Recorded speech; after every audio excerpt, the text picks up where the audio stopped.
And I play this fill, and I go, bam! And the whole bass drum just goes over the edge. Life is great. Welcome to KnoxCast, Music on Music. I'm trumpeter, composer, vocalist Knox Summerhour, and this is where the world's top musicians, composers, producers, and industry professionals tell us how they've made their way in the world of music for TV, film, video games, stage, studio, and more. Bob Wilson is a Grammy-nominated drummer, songwriter, and founding member of the band Seawind, whose sound defined an era of jazz fusion in the 70s and 80s. They were also the precursor to the Jerry Hay Horns, who have set the bar for rhythm and horn section studio recording for generations. Bob later toured with Billy and Franklin Graham for over 10 years and is currently a producer with the wildly successful music software company Spectrasonics, whose products Omnisphere, Stylus, Keyscape, and more are used every day by A-list music producers and film, TV, and game composers. First of all, I'm really happy that you're here. I'm happy that I'm here too. Yeah, praise the Lord for that. I think that what happened a few weeks ago was a miracle to have it happen around a bunch of friends that took care of you. That's right. It was amazing. Yeah. Start off, I guess, chronologically is the easiest way to do this. You grew up in Arizona. Correct. Tempe. Yep. Glendale. Yeah. And now you live in Glendale, almost. I know. It's amazing. Growing up in the car or at home, what kind of music was on the radio, or what kind of music did your parents listen to? Because when you're a kid, you have no control over that. So right, what did they introduce you to? It was all big band. Wow. My parents loved big band, from Woody's band. Later on, I turned on to Buddy Rich's band and all that. But Artie Shaw, all of these big bands, they grew up. And my mom was a singer, and she would sing out in front of some of these bands, which later on, it was kind of amazing. I was playing in a big band. I was 14 and playing in the Sperry Rand big band, and she was the lead singer. So my dad would take us every Friday night to these different places, and it was a 16-piece big band. It was awesome. Around Phoenix? Yeah, around the Phoenix area. Your mom was a singer with these bands? I had no idea. Yeah, she would, and so it was kind of amazing. It was like my son's playing drums, and I'm the lead singer, and we got paid like, I don't know, $75. That's more than you get these days. I know, yeah. No, yeah. But what kind of venues did your mom sing at with these groups? They were like dances. You know, okay. Back then it would be, I don't want to say ballroom dances, but there were, there'd be like 200 people. High school? Would they get hired to do high school No, kind of dances? an adult. Oh, wow. Adult things. Now the only place I've done those gigs is at the Elks Lodge with the the big band swing dance club. So right. And that was popular back then. But I hope it comes back. I mean, it can always come back, because the younger folks like to do swing dance. And it wasn't like, here's a whole band and it's just people sitting out there listening. They were, but it was dance band stuff. So we're talking about Bugle Boy. Yeah, absolutely. Yeah. Andrew's sisters. And we would do Stan Kenton stuff, though, which was kind of out on the edge at the time, Tommy Dorsey. Right. Yeah, Tommy Dorsey, Jimmy Dorsey. Oh, Stan Kenton. Well, you could only do a couple of his. Too many notes in those chords. Yeah. Too many stacks. What is that? Yeah. More than a triad. Did you start in a concert band, middle school? I know that you played saxophone. Right. And I was... my dad wanted me to play saxophone. He loved saxophone. So third grade, I started on the recorder. Then that took me to saxophone. And I didn't like saxophone. But you said you did it all the way through high school, right? Yeah. I played through high school. Grudgingly. Yeah. Apparently. But I just wanted to play drums, and as all drummers do. That's true. And thankfully, my grade school music teacher was a drummer. And I would always ask him, "Can I play drums?" He'd go, "What? No, you play saxophone. I know, but I Not don't cutting like it. Because every time we'd go to state band tryouts and, getting into the state thing. Right, all state band. Yeah, all state band, right. It would go, I'd look at my scores and it'd say tone, harsh. There was never one thing that I would go, yeah, I want Rhythm, to good. keep doing it. Rhythm, great, excellent. but tone, harsh. Did you also play sax? This is a silly question, but maybe not. In church, or did you play music in church? No. No. The church I grew up in was a Methodist church in Glendale, and it was, liturgical. I mean, we had an organ. It started off, they kind of went, after I'd moved out, I got them an electric, piano and a synth and stuff. Yeah, cool. And they started bringing in more stuff. But it was choir, piano, organ. So there was never any. Methodists, Baptists, they were all at that time probably doing the same thing. Yeah. You basically sang the same hymns over and over again. Even though there's 600 in the book. Exactly. Just put the same. It's the only one that the organ player and the piano player go, I feel good. Now, you also went to Arizona State. Why did you choose to go to Arizona State? Well, I first went to Phoenix Junior College, and I just felt, and it was okay. I went to 1 year of that, and they just didn't have a music. In fact, it was my music professor said, you should go to Arizona State. You're going to have more opportunity to play. And that was being a drummer. I didn't play saxophone doing that. He said, and he was really connected, so he called up and got me into Arizona State. And because all I wanted to do at that point, I wanted to be a music teacher. Because my music teacher, E. Lowell Rogers, was a drummer. I said, man, if he hadn't given me a chance to play drums, I wouldn't have this joy I had. But I wasn't even thinking of being a professional musician. I was going to be a music teacher. Who was your primary mentor or teacher at ASU? Would you say, or influence? I can't even remember because I dropped out. Once I How realized, many years or months? Yeah, this is the second year in college. And then I realized, because I'm still playing drums on these dances and that stuff, and all of a sudden when I went, I don't know if I have it in me to, tell kids how to finger a B flat. It's just, all of a sudden, this is not a joy to me anymore. No, I thought I wanted to be a music teacher, Right. But I'm liking playing. And at the time, that was one big thing. While I was at ASU, I was called to play. Henry Mancini did all of these tours that went around. Well, I got the call to do that. And so that really changed my whole projection of what I wanted to do. So since we're there, Yeah. I know a little bit. You've told me a little bit about this story. Tell me about the magical snare drum solo out of necessity with Henry Mancini. Yeah.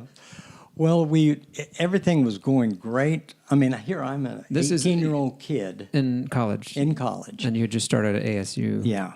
And I'm 18, and he came through 18 town. and a half. Yeah. He came town, and it was kind of like the Pops Orchestra. Okay. And it wasn't, it was being held at ASU, but it was all professional musicians in the Phoenix area. There might have been a couple of graduates from ASU, but it was like the professional strings, everything. So the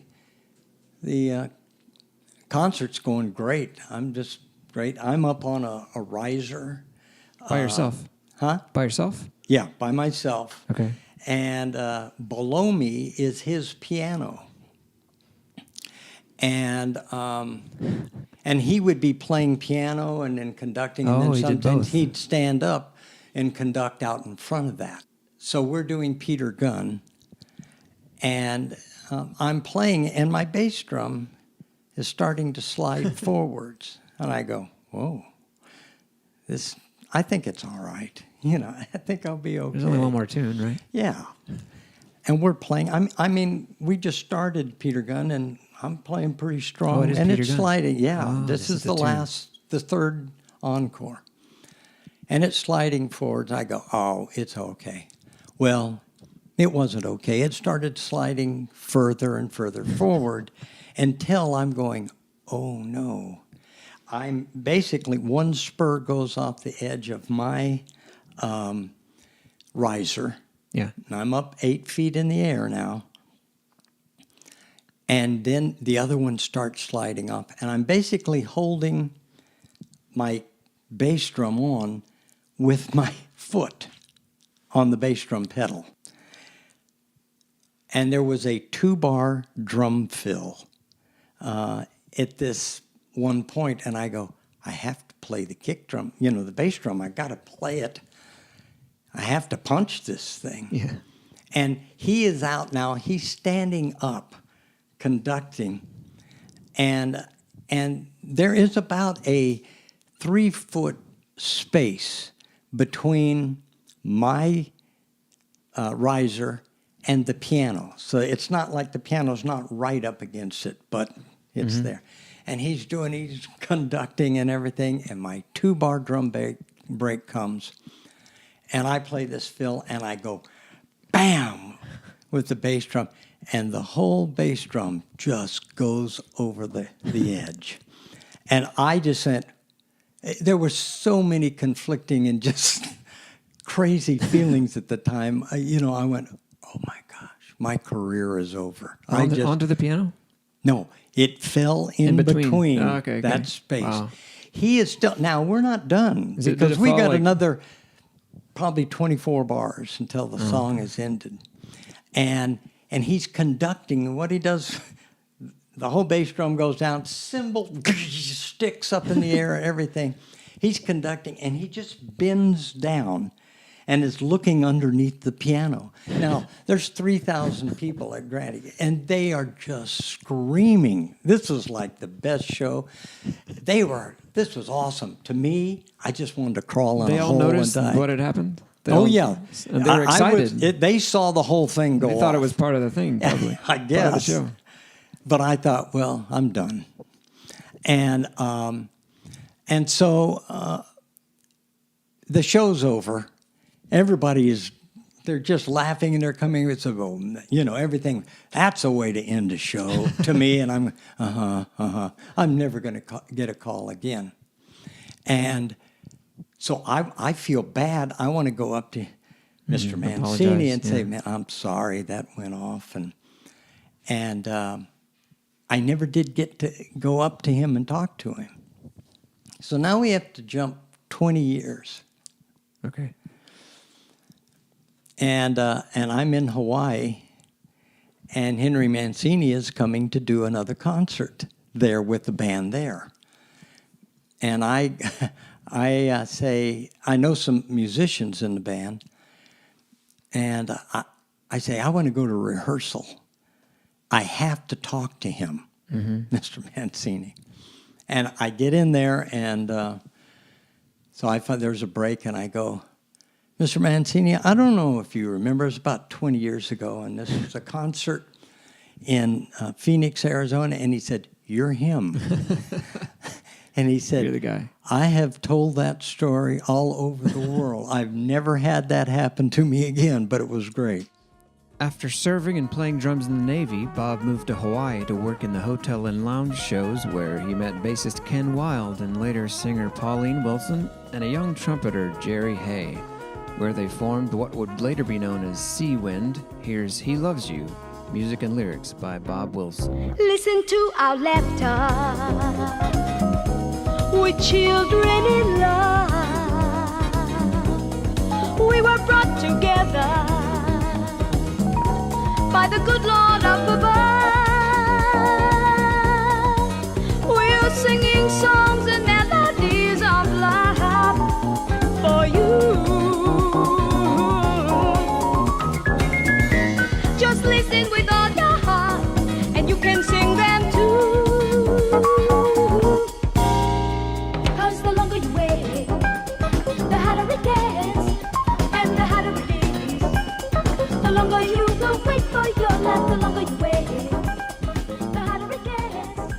A lot of Seawind songs deal with spiritual, theological, eternal topics. Not always your typical romance Right. love song. Right. I love you. Why don't you love me? Right. Or the even Right. Romantic topics. Was that a conscious decision? Number one, and two, was there ever any pushback from any label regarding all this religious speak? It wasn't a conscious decision in meaning, oh, I want to write this style. It's just who I was. Because you were the my main life. songwriter. I was the main songwriter. I Seawind. wrote 90% of the stuff. So Lyrics too. yeah. Yeah. So it was it's just my life, what was going on. And I would write hope. I always wanted it hopeful. And yet I knew,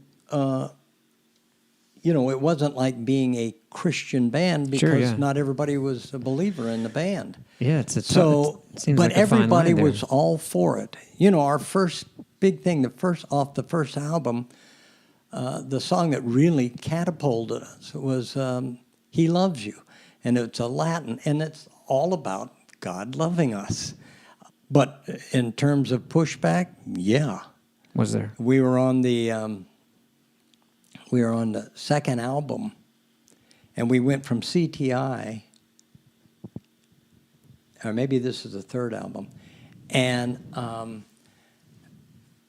I wrote this song called "Hallelujah, I'm Alive Again," and it was just kind of it had a great groove, and that's what would happen. I think a lot of people go, man, this is a funky, I can't put my finger on this. This is kind of swamp gospel.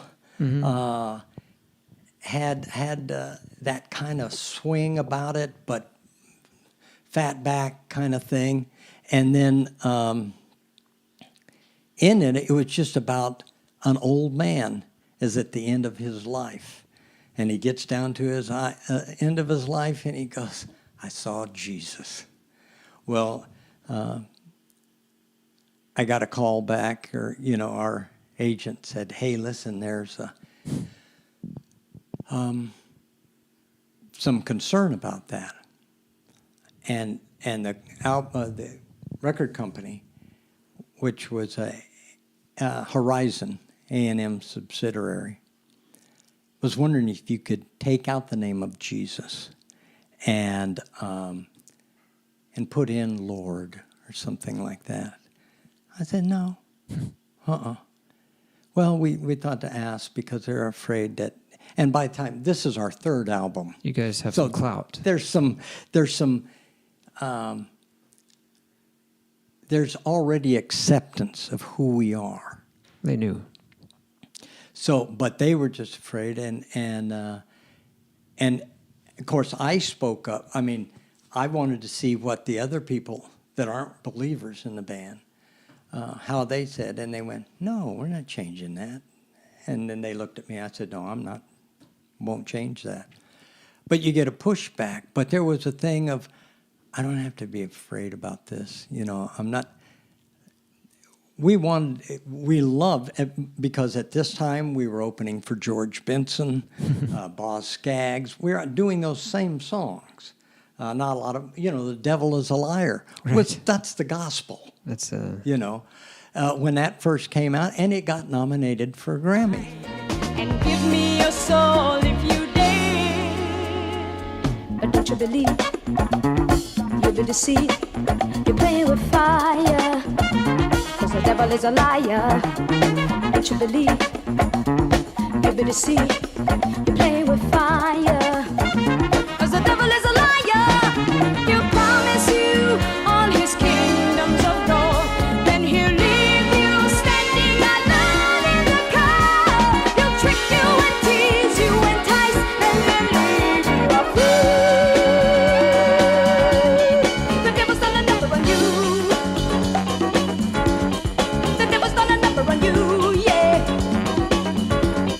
The devil's done a number on you, child.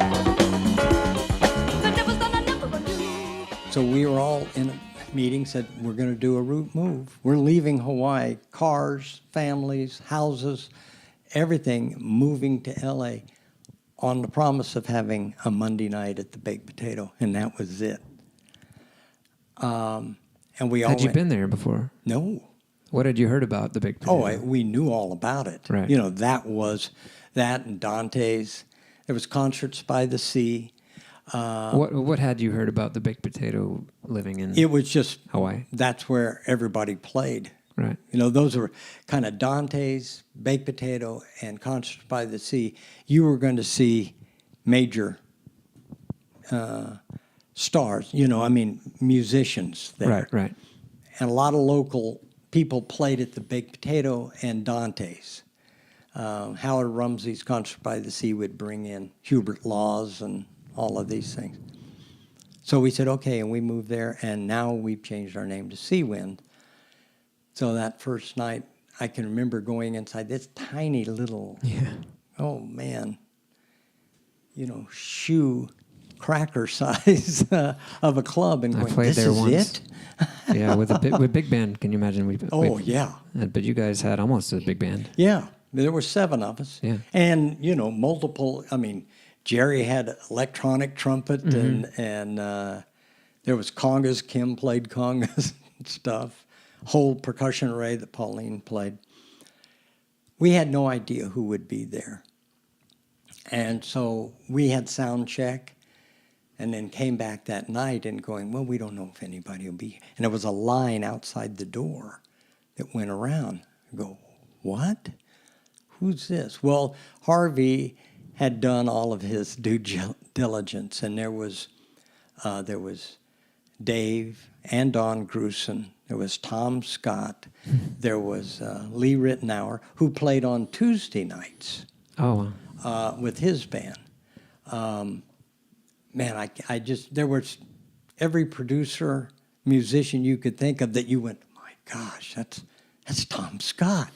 John Guerin was there, and he was another favorite drummer of mine. So it was very intimidating. We just go, well, we're just going to do what we do. Yeah. And we're eclectic, and yet it's funky, and yet we would stretch out. And it was kind of at that perfect time, kind of real different for the music scene here. Well, it turned out great. The manager and the owner, Shelley, said, you want to play next Monday? And so that basically we played every Monday night for a year and a half. And then all of us from that night were asked to do sessions. Sure, yeah. I mean, you had talked about or told me that was a great time to move to LA. Yeah. Tell me, I guess why that was at that time a great time to move here.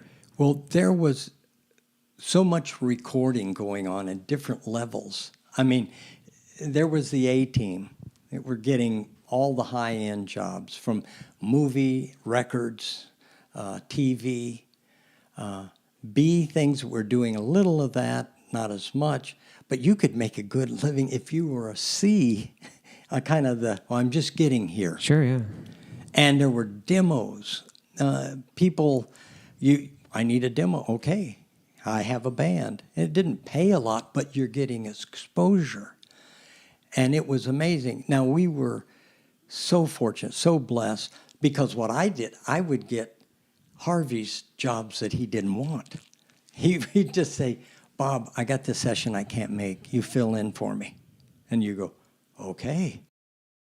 For someone who's living here today in the media capital of the world still, or is thinking about moving here, they're in college or they're maybe in high school, but more likely in college and thinking about moving to LA to pursue film music, film composer, or they want to get hooked up with a tour, or they want to do what you did. What would your advice be? Well, know that you're going to have perseverance. And you have to be persistent. You can't give up, because there's going to be hurdles that are going to come up. And if that passion is burning of the gift of music that you wanted to be a part of, then you have to really take a look. How can I promote myself? That's what you're looking for. And back when we came here in the early 70s, or mid 70s, I should say, there was so much work. There just was. You could, like I say, you could make a living. Now it's not even a third. There is no recording business like there was. But you still have to do the same thing now as you did then. You have to meet people. You got to hang. There has to be a hang factor. One really big thing now today is having social media and YouTube. And we could sit here and talk about how many bands or artists that started off just doing, I have a song I wrote and I put it on YouTube. And all of a sudden you get all of these things globally. And that's not just here in LA, Right. but that's globally. So it is utilizing all the technology that's available. And I always think, always do your best work that you possibly can do. Don't go, well, I'm just going to try to, I'll put something out there. Because basically it's the same thing. You have one shot normally of people that are going to go, I like him, I don't like him.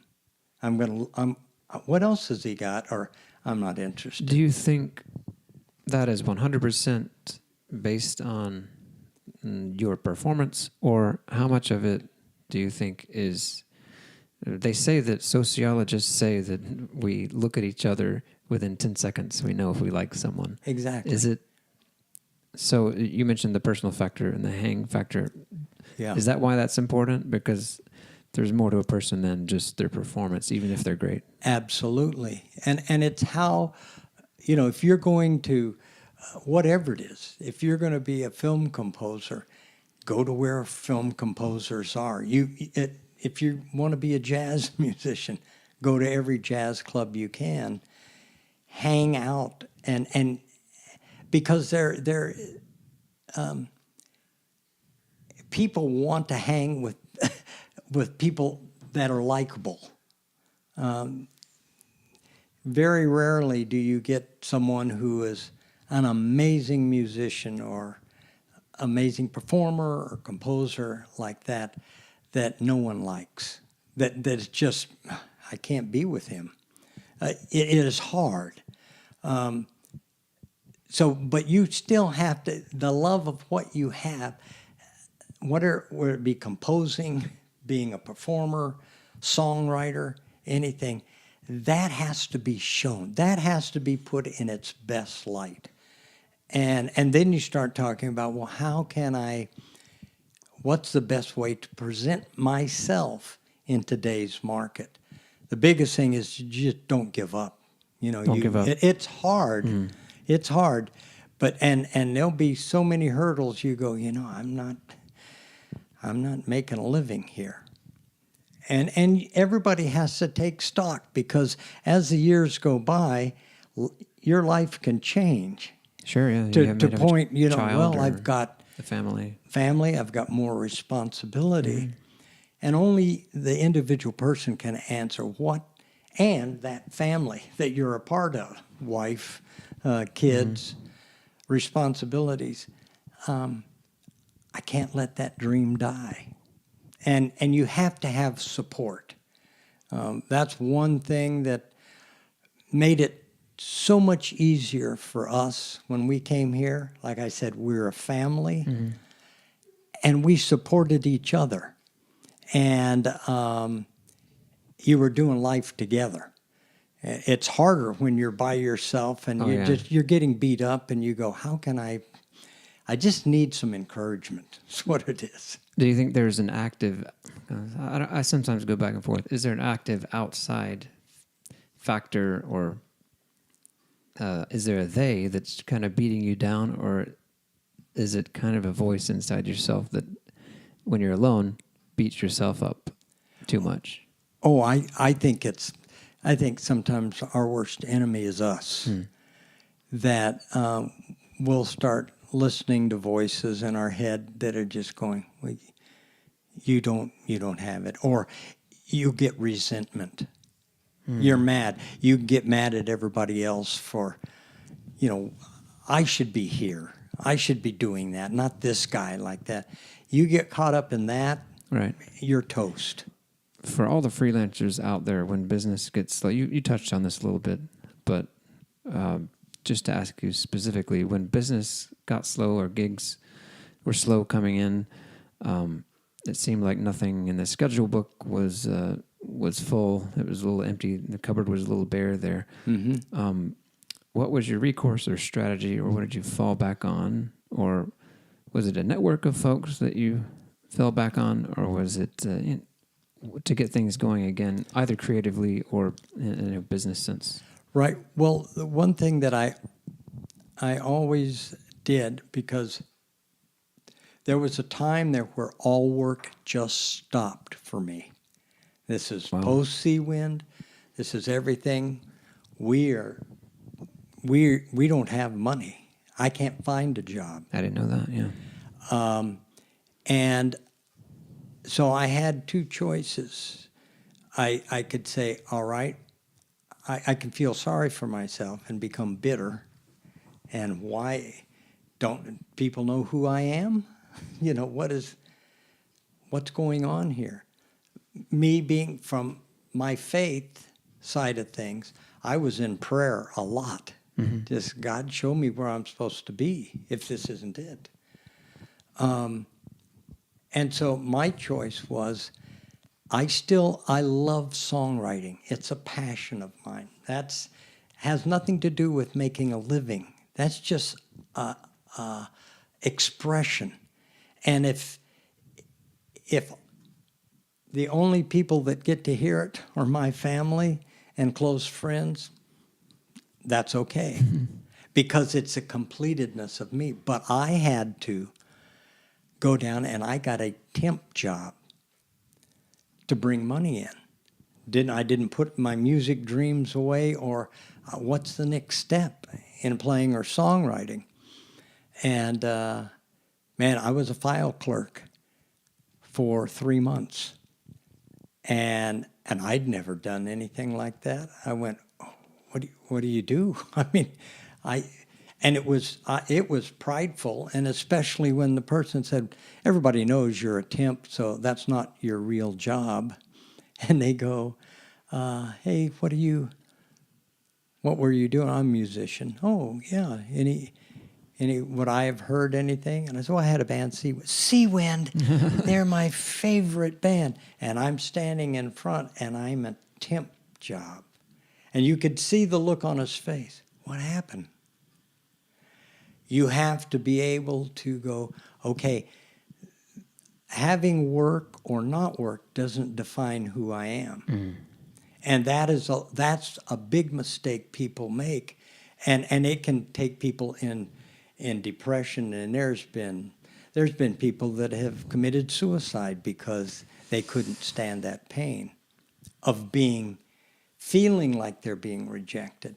Now, I had a choice when that guy said, whoa, that's my favorite band, and kind of gave me a look like, what happened? I had a choice to just feel sorry for myself or go, you know what? I'm thankful for this $221 that I'm bringing home every week. That allows me to have peace and still write my music. That hopefully someday in a different venue, or it's just me, but that's my release, as I get to keep being a musician. And so it really is, how do you react to and it's going to happen. The slow time, the negative time. And it may be, I've lost everything, where you have to go, I got to get another job. I have to get what we call a real job. Well, this happened with Scott Mayo. If you listen to his episode, it was even for a longer period, I think. Yeah. And it was in part a conscious decision for him, but there was definitely a period there where he wasn't doing music. And it's hard because your whole life, and like Scott and me and anybody else, your identity, you say, well, my identity, I'm Bob Wilson, former co-founder, member of Seawind. I'm a drummer, I'm a songwriter. Yeah, that's part of it, but that's not who you are. But I heard Ravi Zacharias say, who you are determines what you do. It's not the other way around. Exactly. That's perfectly said. Bob wanted to share with you this new composition of his, soon to be released in full form, featuring Justo Almario on flute and yours truly on flugelhorn.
So you had a little down period where you weren't doing music.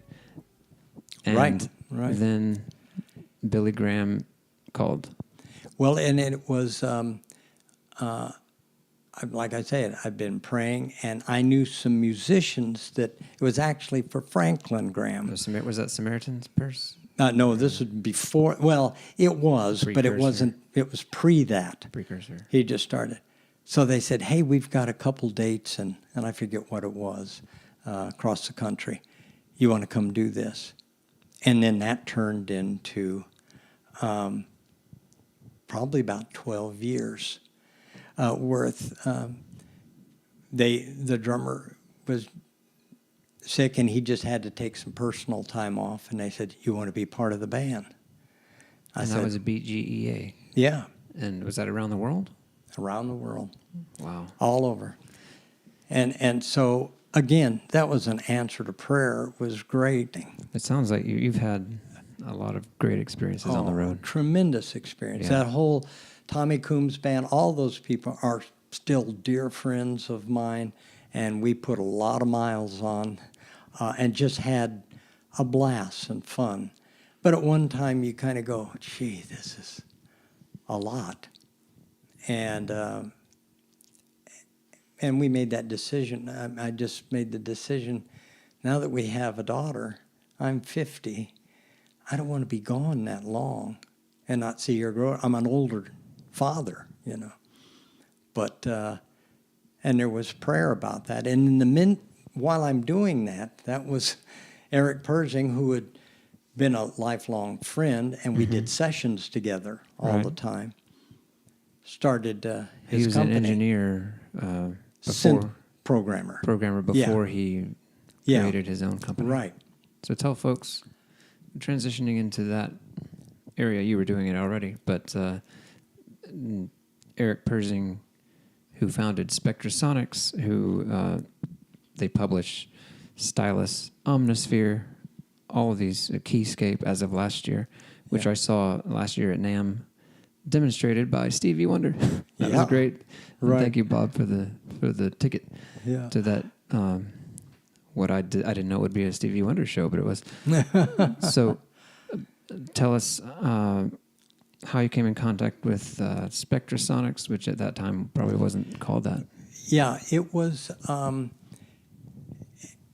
Eric called me and said, "I'm thinking about." He'd already done the sample CDs of Bass Legends From the house we are in the currently. house we're in right now, and Marcus Milner, John Patitucci, Wow. who was a friend of ours from Orange County, when he was a kid and all, and then Abraham Laborio. They all And came Eric here. They would started come that. here and They're all record. from here. Or just They record lived here. loops, single notes. Single notes, some phrases, but not a lot. Right.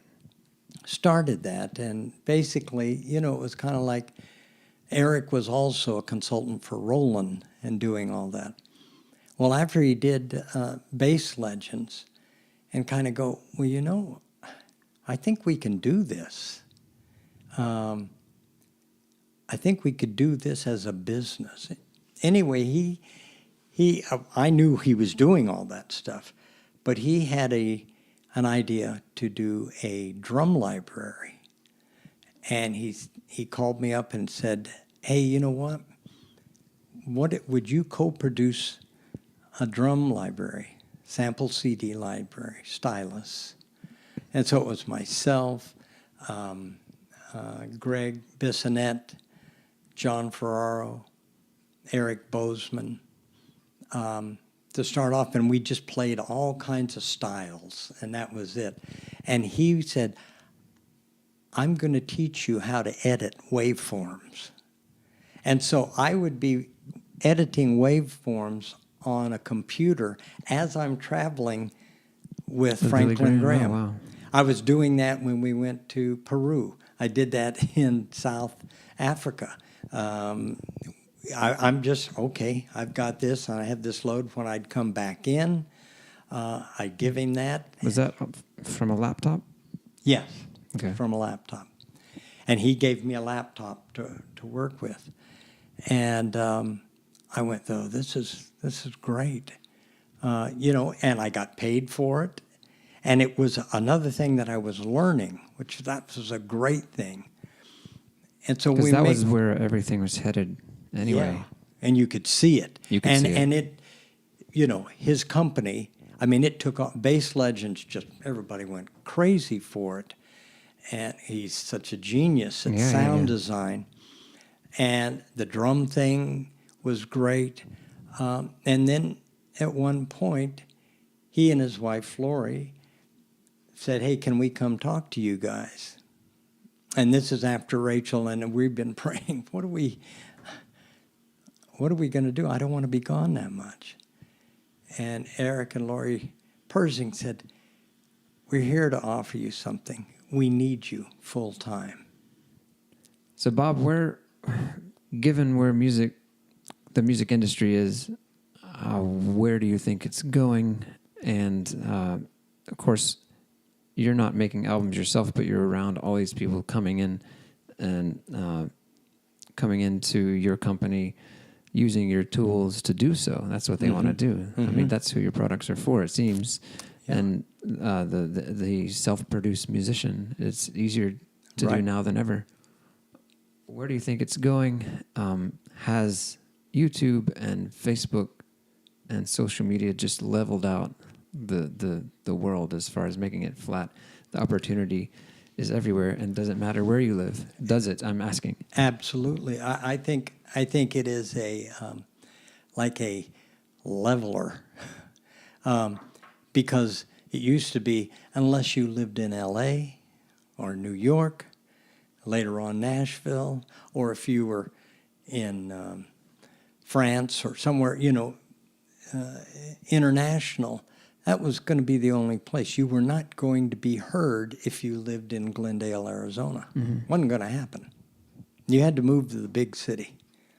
Now, that no longer is the landscape, because we've seen it many times where there'll be people sitting in their bedroom and, a young lady has a guitar and she's singing a song and she's putting it out, and all of a sudden she has 1 million views. They're This is going happening big. with every discipline. I mean, cake baking. Yes. There's people with millions of subscribers Exactly. that are baking cakes. Yeah. And I think it's great in a way. I think the industry still seems to be based here, at least the suits and the executives, right, and the money. So I mean, if you look at YouTube, they just built a big filming studio over in Playa Vista, which I was there 2 months ago for this to be a part of a music video shoot for this online music video contest that YouTube did. And so I don't. It seems like still the industry is still here. And it in will. a way. Well, and especially when you say in total, because you can do that as a performer, but if you're a film composer, you got to be where film composers are. I mean, you've got to be in that. You could write and you can put your ideas. Here's a film kind of score, and get some notoriety, but you still got to come and be a part of the scene in terms of that. But there's been people that have, as performers, that have gained so much. And, the problem is you look how many record companies have gone under that no longer make records because no one buys records anymore. So the supply and demand is just that is YouTube and streaming have taken that out. It just has. People don't go, well, you're going to go buy a CD? No. The new millennials my daughters don't buy CDs, Well, the good part is there's a lot of competitors, and you can distribute your music simultaneously to all of them, and you just whichever one survives, your music will still be there. Apple Music or there is an outlet, Google Music, and that's the most important thing. I don't think anything is better than a collaboration, and it is heartbeat playing with another heartbeat. You can't. I love to be sitting in and writing music, and there's a part of that that's neat. But the joy I get is having someone sitting next to me or out on a stage or trading just floors. Trading the best floors. part of any, besides chamber music and the classical side, for me, my favorite thing to do is to trade with, around it on a standard or other jazz tune. So that's the joy. That's communication. You're not isolated going, okay, I'm by myself. Because I think music, that gifting needs to be shared, not only with an audience, but then because when you're playing off each other, now you've done it enough to go, wow, I wouldn't have risen to that level if I hadn't been playing with that other person who really encouraged me and spurred me on. I've never gone to that place before. Right, and that's why we do it. That's why. It's the love of communicating musically with each other. And it's amazing. Bob, thank you for communicating with me. Oh, buddy, thank you. For this podcast. Thank you. I appreciate you letting me come over. You bet. Awesome, buddy. KnoxCast is brought to you by yours truly. I got more great interviews lined up with some really prolific and fantastic friends, so please subscribe to KnoxCast on iTunes, Stitcher, and follow me on Twitter at TrumpetKnox for podcast updates. You are by my side with me. Stay tuned and stay musical. Today